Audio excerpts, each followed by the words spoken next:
Bismillahirrahmanirrahim. Nahmaduhu wa nusalli wa nusallimu ala rasulihil karim, amma ba'd. Setelah memuji Allah subhanahu wa ta'ala, bersalawat kepada Nabi sallallahu alaihi wasallam, beliau membacakan beberapa ayat Al-Quran dan hadis Nabi sallallahu alaihi wasallam.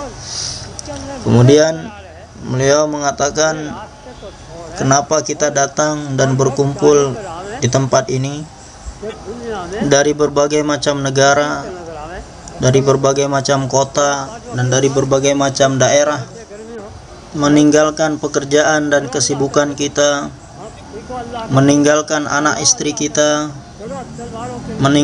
meninggalkan kesenangan-kesenangan di rumah kita, datang ke tempat seperti ini, yang mana di sini tidak ada peralatan, persediaan untuk melindungi diri dari dingin dan panas.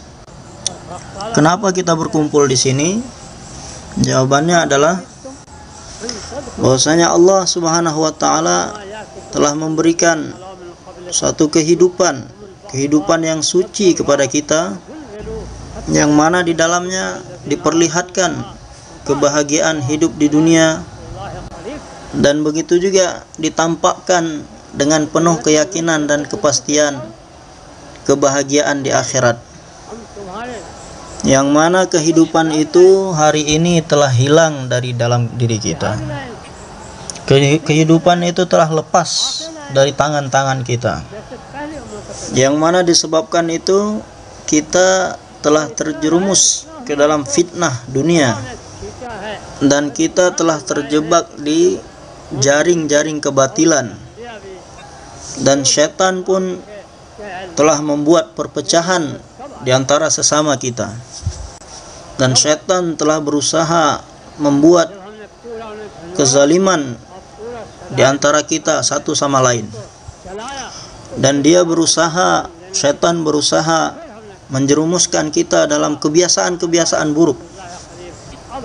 Ada kebiasaan berbohong, ada kebiasaan berkhianat, ada kebiasaan ghibah, ada kebiasaan memfitnah, ada kebiasaan mencuri, ada kebiasaan meminum khamar, ada kebiasaan berzina, ada kebiasaan zalim. Syaitan telah membuat kita saling bertikai satu sama lain, dan telah menjerumuskan kita dalam kebiasaan-kebiasaan buruk, yang mana disebabkan itu semua hari ini telah turun ke atas kita semua musibah dan bencana dari langit.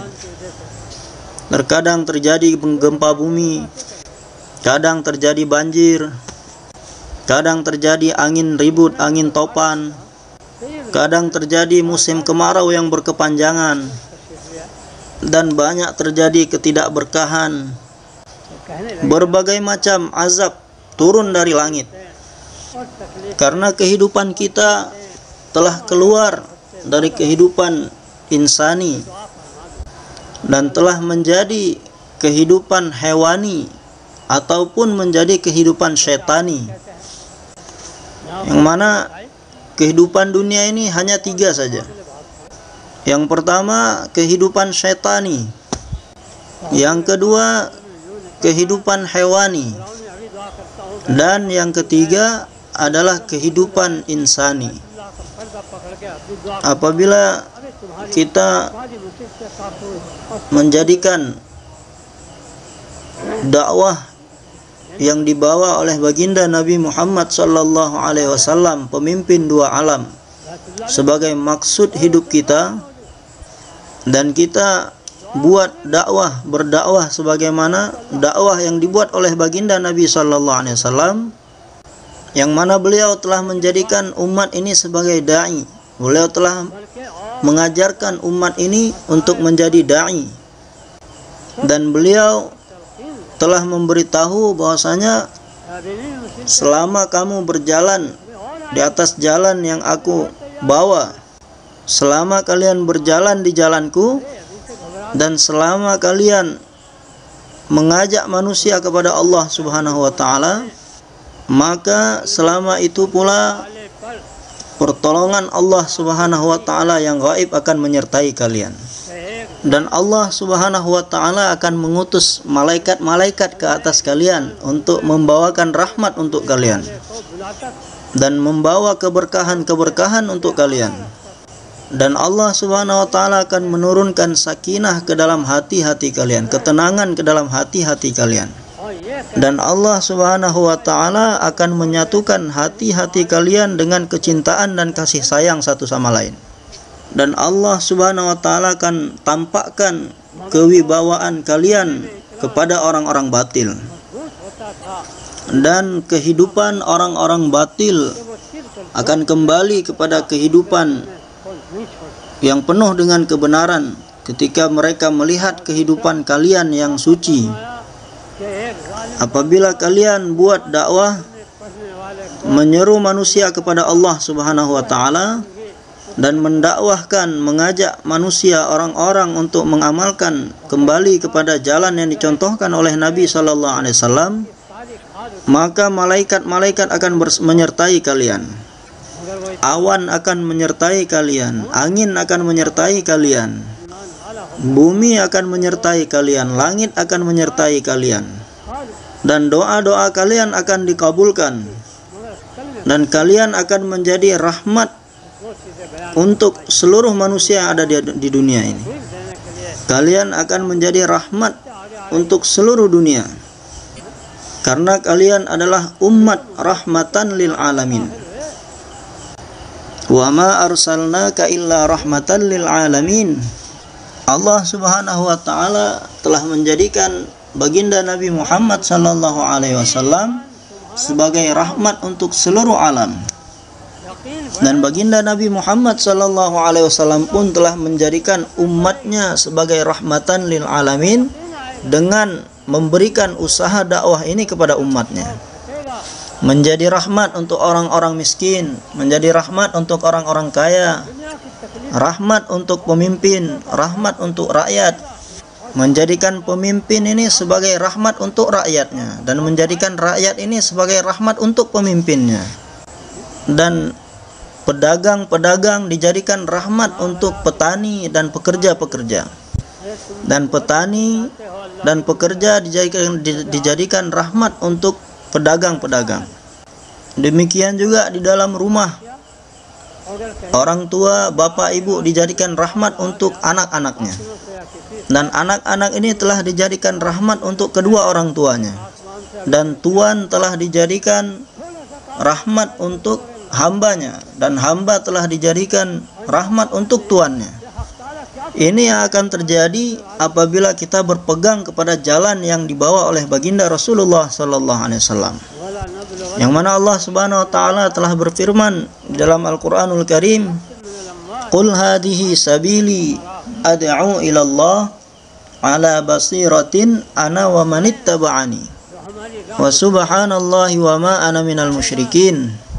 Wahai Nabi Allah, wahai utusan Allah, beritahukanlah kepada umatmu bahwasanya inilah jalanku, bahwasanya aku mengajak manusia kepada Allah Subhanahu wa ta'ala, dan aku menyeru manusia dengan penuh keyakinan bahwasanya jalan inilah jalan kebenaran. Ala basiratin, yakni dengan penuh kepahaman, dengan penuh keyakinan aku menyeru manusia kepada Allah Subhanahu wa ta'ala, bahwasanya ini adalah jalan kebenaran, dan ini adalah jalanku dan jalan siapa saja yang orang yang mengikutiku. Siapa saja yang beriman kepadaku, siapa saja yang meyakini kebenaranku, ini juga menjadi jalan-jalan mereka. Allah Subhanahu wa ta'ala telah memberitahukan kepada kita jalan, yakni jalan yang menjadi jalan baginda Nabi sallallahu alaihi wasallam, yakni berdakwah. Jadi jalannya Nabi sallallahu alaihi wasallam yakni jalan dakwah, jalan menyeru manusia kepada Allah, jalan menyeru makhluk kepada Sang Khalik, juga menjadi jalan umat ini. Dan selama umat ini berjalan di atas jalan nabinya, maka dunia dan alam semesta ini akan berjalan memberikan manfaat kepada kehidupan manusia.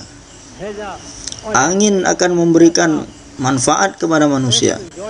Awan akan memberikan manfaat dalam kehidupan manusia. Lautan akan memberikan manfaat bagi manusia. Sungai-sungai akan memberikan manfaat kepada manusia. Bumi akan memberikan manfaat kepada manusia. Gunung akan memberikan manfaat pada manusia. Dan malaikat pun akan memberikan manfaat kepada manusia. Bulan dan matahari akan memberikan manfaat pada manusia. Dan bintang-bintang akan memberikan manfaat pada manusia. Seluruh alam semesta ini akan memberikan manfaat kepada manusia. Dan seluruh makhluk-makhluk ciptaan Allah selain jin dan manusia, burung-burung akan berdoa untuk manusia dan memohon keampunan untuk manusia. Dan ikan-ikan yang ada di lautan akan berdoa dan memohon keampunan untuk manusia, dan akan memohon ampun untuk dosa-dosa manusia, yang mana setiap manusia tidak terlepas dari dosa-dosa. Akan tetapi Allah Subhanahu wa taala jadikan makhluk-makhluk lain memintakan ampun untuk dosa-dosa manusia kepada Allah Subhanahu wa taala. Ikan-ikan, burung-burung, semut-semut, bahkan malaikat-malaikat, Allah perintahkan makhluk-makhluk tadi supaya terus berdoa untuk manusia. Diperintahkan oleh Allah Subhanahu wa taala untuk senantiasa mendoakan keampunan kepada manusia. Maka Allah Subhanahu wa taala telah menjadikan Rasulullah sallallahu alaihi wasallam sebagai rahmatan lil alamin.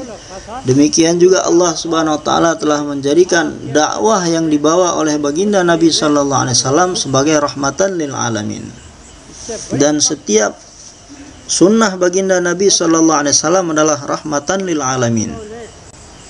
Cara mencari rezeki yang dicontohkan oleh Rasulullah sallallahu alaihi wasallam, cara makan yang dicontohkan oleh Rasulullah sallallahu alaihi wasallam, cara berpakaian Rasulullah sallallahu alaihi wasallam, cara menikah Rasulullah sallallahu alaihi wasallam, cara mendidik anaknya Rasulullah sallallahu alaihi wasallam, semuanya adalah rahmat dan menjadi rahmat untuk seluruh alam.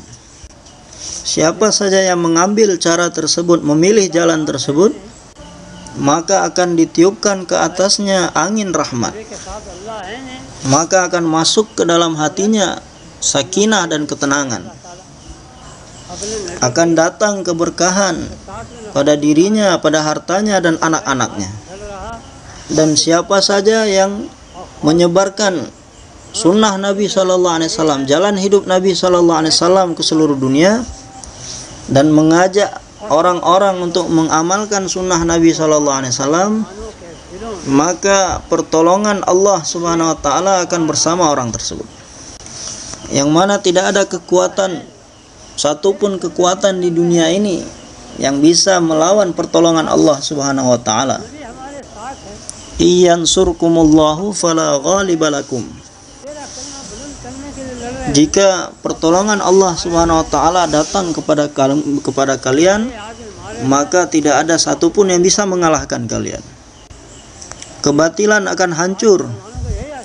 Bal naqdhifu bil haqqi 'alal batil fayadmaghuhu fa idza huwa zahiq.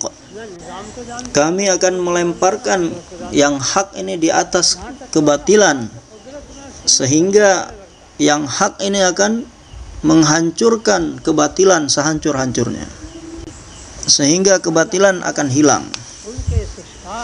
Apabila yang hak datang melalui dakwah, maka kebatilan pun akan hilang. Wa qul ja'al haqqu wa zahaqal batil innal batila kana zahuqa. Apabila yang hak datang, maka kebatilan pun akan hilang. Jadi hak dan batil ini permisalannya adalah di dalam satu rumah di malam hari gelap, tidak ada pelita, tidak ada lampu, tidak ada cahaya, dan tidak ada lilin. Kegelapan di mana-mana dalam memenuhi satu ruangan rumah. Kemudian kita yang memiliki rumah tersebut, kita punya kekuasaan, kita punya kerajaan, kita punya tentara, kita punya atom bom, kita punya tank, dan kita punya senjata, dan kita punya segala-galanya. Kemudian kita mengatakan kepada kegelapan yang ada dalam rumah tersebut, wahai kegelapan, keluarlah kamu dari rumah ini. Kalau tidak, aku akan tembak kamu dengan senjata. Maka kegelapan tidak akan takut dengan senjata. Bahkan kalau kegelapan tadi dia bisa bicara, dia akan mengatakan, bawa ke sini ribuan senjata, saya tidak akan takut, saya tidak akan keluar dari rumah ini. Ataupun kita bawa yang lebih besar dari itu lagi, machine gun. Saya akan keluarkan kamu, saya akan gunakan machine gun ini untuk mengeluarkan kamu dari rumah ini. Keluar kamu dari sini. Dia tidak akan takut dengan machine gun. Dia akan mengatakan bahwasanya machine gun kamu sedikit pun tidak bisa melukai saya. Kemudian kita bawa yang lebih besar dari itu lagi, atom bom sekalian kita bawa untuk mengeluarkan kegelapan dari dalam rumah tadi. Dia tidak akan takut dengan atom bom. Bahkan kegelapan itu akan menertawakan kita. Dia akan mengatakan, kamu ini bodoh sekali, kamu tidak tahu siapa saya. Saya ini adalah sesuatu yang mana senjata kamu tidak akan berpengaruh bagi saya. Tank kamu tidak akan berpengaruh bagi saya. Machine gun kamu tidak akan berpengaruh. Bahkan atom bom kamu pun sekalipun tidak akan berpengaruh pada saya. Semua yang kamu punya tidak bisa sedikit pun mempengaruhi saya. Tidak ada satupun yang bisa melawan saya. Dan kamu ini adalah orang jahil, kamu adalah orang bodoh. Kamu tidak tahu siapa saya. Kamu tidak tahu saya takut pada apa. Saya tidak takut dengan benda-benda yang kamu miliki tadi. Apakah setan takut dengan benda-benda tadi? Misalkan kita tembakkan senjata kepada setan, apakah setan akan mati? Ataupun machine gun, ataupun bom atom kita lemparkan kepada setan, apakah setan akan mati? Nah, dia tidak akan mati dengan benda-benda seperti itu. Bahkan dia akan menertawakan kita. Lihat betapa bodohnya orang ini. Akan tetapi orang-orang yang beriman, inilah orang-orang yang berakal. Mereka tahu, mereka paham bagaimana untuk mengusir kegelapan ini. Maka dia ambil lilin, dia nyalakan lilin, ya, mungkin karena di sana kampung tidak ada listrik, ataupun dia bawa lampu yang menggunakan minyak. Maka ketika dibawa itu lilin ataupun lampu tadi, maka kegelapan pun pergi meninggalkan rumah tersebut dengan rasa takut. Jadi hanya dengan 1 rupiah lilin ataupun 1 rupiah lampu yang dengan minyak tadi, maka akan mampu untuk mengeluarkan kegelapan tadi dari rumah. Maka begitu juga hadirin yang dirahmati Allah Subhanahu wa taala, kebatilan ini tidak takut kepada apapun, kepada siapapun, dan kebatilan ini tidak akan hilang. Akan tetapi idza ja'al haqqu wa zahaqal batil, bawa ke perkara yang hak, maka kebatilan itu akan pergi, kebatilan itu akan hilang. Batil tidak takut dengan persenjataan kalian. Batil tidak takut dengan tank kalian, dengan machine gun kalian. Batil ini akan takut apabila datang perkara yang hak. Jadi kebatilan syaitan ini bukan perkara yang sepele. Maka bagaimana untuk menghilangkannya, untuk melawannya, bawa ke perkara yang hak. Dan di antara perkara yang hak, yang paling besar, hak yang paling besar itu dia yang mesti dibawa. Dan hak yang paling besar, perkara hak yang paling besar adalah kalimat syahadat, asyhadu an la ilaha illallah wa asyhadu anna muhammadar rasulullah. Dan bagaimana membawanya? Bukan ditulis di kertas, ditulis tulisan syahadat di atas kertas kemudian ditempel di dinding-dinding rumah, bukan. Dengan demikian batil tidak akan takut, batil tidak akan hilang. Walaupun 50 mushaf Al-Quran kita letakkan di dalam rumah kita, Padahal Al-Quran itulah perkara yang hak, kalamullah. Kalamullah adalah perkara yang hak. Demikian juga dengan kalam Nabi, ini juga perkara yang hak. Walaupun kalamullah, sabda-sabda Nabi kita tulis di kitab-kitab, di kitab tafsir, kitab hadis, dan kita beli Al-Quran, walaupun kita tulis dengan tinta emas sekalipun, kemudian kita letakkan dalam rumah kita, maka kebatilan tidak akan takut dengan perkara itu. Maka kebatilan akan berkata, selagi perkara yang hak ini hanya berada di atas kertas-kertas saja, kami tidak akan takut. Nah, apabila yang hak ini ada di dalam manusia, ada di dalam diri seorang mukmin, ada di dalam diri seorang yang beriman, dan apabila hak ini ada di dalam diri orang-orang beriman, maka kebatilan akan takut kepada hal tersebut. Barulah kebatilan akan takut dari perkara tersebut. Jadi Al-Quran adalah lafaz yang menunjukkan kepada perkara yang hak. Sedangkan hak itu adalah yakin yang masuk ke dalam hati seseorang. Hak itu adalah iman yang ada di dalam dada seseorang. Dan hak itu adalah Islam yang ada di dalam jasad-jasad manusia, yang ada di kaki tangan manusia, yang ada di mata dan telinga manusia. Itulah hak yang sebenarnya. Sedangkan di dalam Al-Quran itu adalah lafaz-lafaz yang menunjukkan kepada perkara yang hak, dan lafaz-lafaz yang memberitahukan perkara yang hak, dan lafaz-lafaz yang memperkenalkan kepada perkara yang hak. Hak itu apa? Hak itu adalah sifat dan tauhid yang dikehendaki oleh Allah Subhanahu wa taala, supaya sifat dan tauhid itu masuk ke dalam hati kalian, ada di dalam setiap hati manusia. Iman sebagaimana yang dikehendaki supaya iman itu ada di dalam hati-hati manusia. Tafakkur yang dikehendaki, yakni yatafakkaruna fi khalqis samawati wal ard, supaya tafakkur ini ada di dalam setiap otak-otak manusia. Kemudian pandangan mata yang dikehendaki, yaghudduna min absarihim wa yahfadhu furujahum, supaya manusia ini menjaga pandangan matanya dan menjaga kemaluannya. Ini harus ada dalam kehidupan manusia. Kemudian cara berjalan, wa ibadur rahmanil ladzina yamshuna 'alal ardi hauna, hamba-hamba Allah Subhanahu wa taala ketika berjalan di muka bumi, mereka berjalan dengan rendah diri. Wa idza khatabahumul jahiluna qalu salama, ketika orang-orang jahil menghadapi orang-orang jahil, mereka mengatakan perkataan-perkataan yang selamat.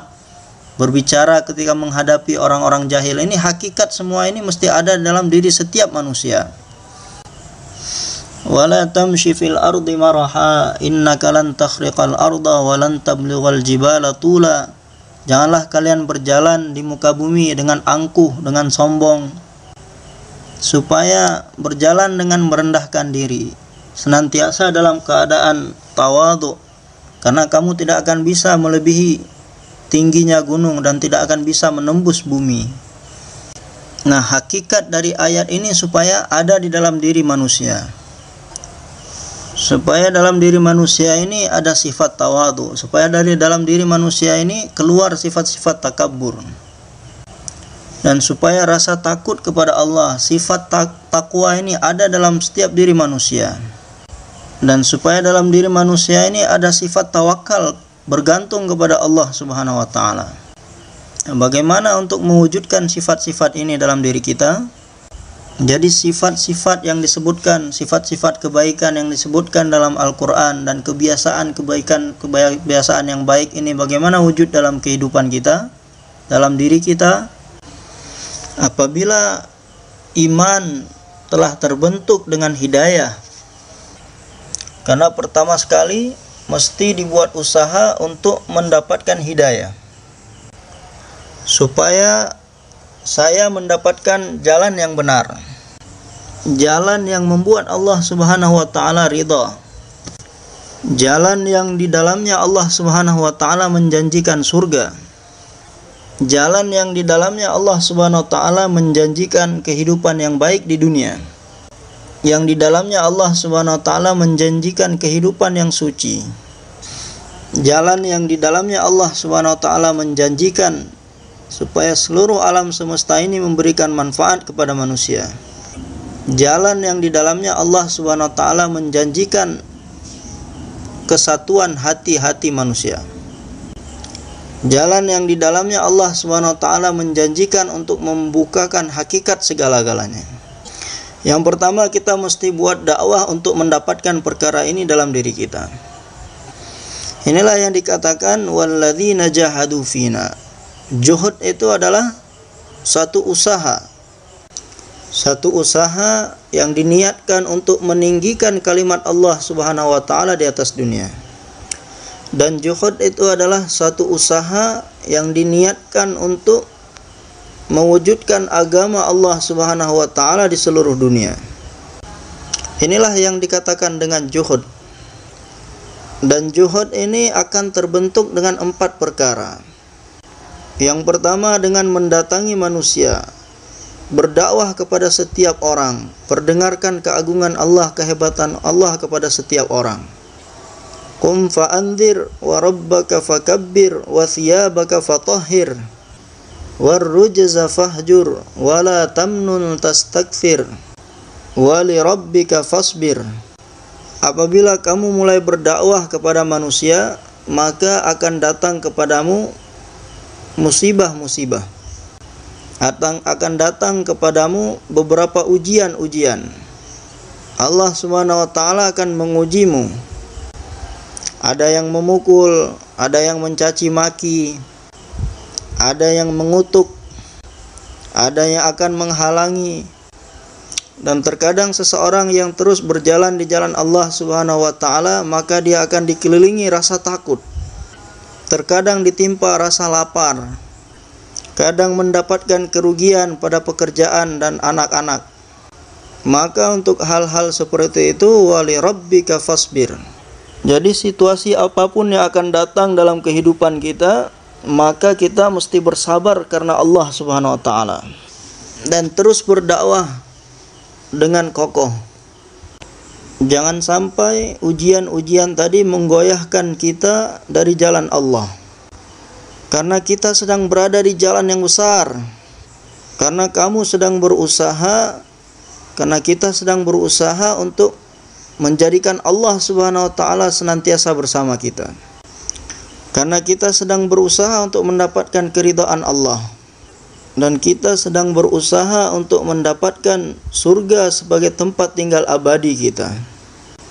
Oleh karena itu, musibah apa saja, ujian apa saja yang datang di jalan ini, dan susah payah apa saja, mujahadah apa saja, maka terus bersabar dan bertahan, dan terus mengajak manusia mendakwahkan agama ini kepada manusia.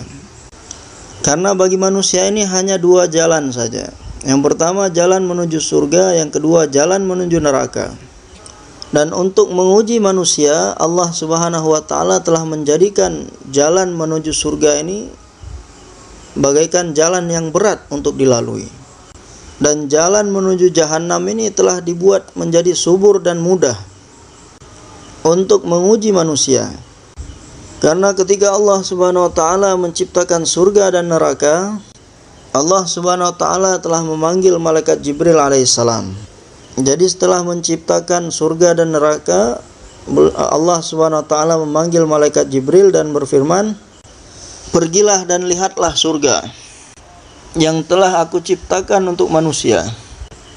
Kemudian setelah itu pergilah lihat kepada neraka. Itu juga kami telah ciptakan, aku telah ciptakan untuk manusia." Ketika Jibril alaihissalam melihat kebun-kebun surga, sungai-sungai di surga, bidadari-bidadari di surga, dan melihat perhiasan-perhiasan yang ada di dalamnya, melihat emas dan perak yang ada di dalamnya, dan melihat istana-istana yang terbuat dari mutiara, dan melihat buah-buahan di dalamnya, pakaian-pakaian di dalamnya, melihat makanan di dalamnya, melihat kenikmatan-kenikmatan di dalamnya. Kemudian setelah itu Jibril alaihissalam melihat azab yang ada di dalam neraka, melihat ular dan kalajengking yang ada di dalamnya, melihat api nanah yang ada di dalamnya, melihat sumur-sumur yang dipenuhi dengan kobaran-kobaran api di dalamnya. Maka setelah melihat semuanya, Jibril alaihissalam kembali kepada Allah subhanahu wa ta'ala dan berkata, "Ya Allah, ini neraka Engkau telah ciptakan tidak ada gunanya. Karena siapa yang akan mau masuk ke dalamnya? Siapa yang mau datang ke sana? Siapa yang menginginkan azab dan musibah-musibah yang ada di dalam neraka?" Jadi apabila diceritakan kepada manusia mengenai azab, kepedihan, penderitaan yang ada di neraka, kemudian mengenai kenikmatan dan kesenangan yang ada di surga, maka tidak ada satupun manusia yang memilih untuk masuk neraka. Semuanya pasti akan memilih masuk surga. Maka oleh karena itu neraka tidak akan ada isinya dan surga akan penuh dengan manusia. Karena pertama sekali Allah subhanahu wa ta'ala ingin menunjukkan kepada Jibril alaihissalam kudrat dan kuasanya. Maka kemudian Allah subhanahu wa ta'ala telah mengelilingi 4 penjuru surga ini dengan hal-hal yang tidak disenangi. Kemudian Allah subhanahu wa ta'ala telah mengelilingi 4 penjuru neraka ini dengan hal-hal yang disenangi, dengan syahwat. Bahwasanya dalam diri manusia ini Allah telah letakkan hawa nafsu. Maka apabila manusia berjalan mengikuti hawa nafsunya, maka dia telah memilih jalan menuju neraka. Dan apabila manusia ini menjadikan hawa nafsunya ini tunduk kepadanya, maka dia telah memilih jalan menuju surga. Dan Allah subhanahu wa ta'ala telah mengelilingi 4 penjuru surga ini dengan amal-amal yang tidak disenangi oleh hawa nafsu, yang terasa berat oleh hawa nafsu dan sulit untuk hawa nafsu. Seperti yang kita lihat di sini sekarang, malam hari dingin, untuk mendengarkan pembicaraan mengenai Allah dan Rasulnya. Berapa banyak orang-orang kaya, dokter yang besar-besar, insinyur yang besar-besar harus duduk di atas rumput di malam hari yang dingin dengan pakaian seadanya. Kemudian disuruh wudhu dengan air dingin di musim dingin. Ini semua hal-hal yang sangat tidak disenangi oleh hawa nafsu. Makanan pun tidak sesuai dengan selera, tidur pun susah. Kemudian disuruh dengar bayan lagi, memberikan tekanan yang sangat kuat kepada hawa nafsu.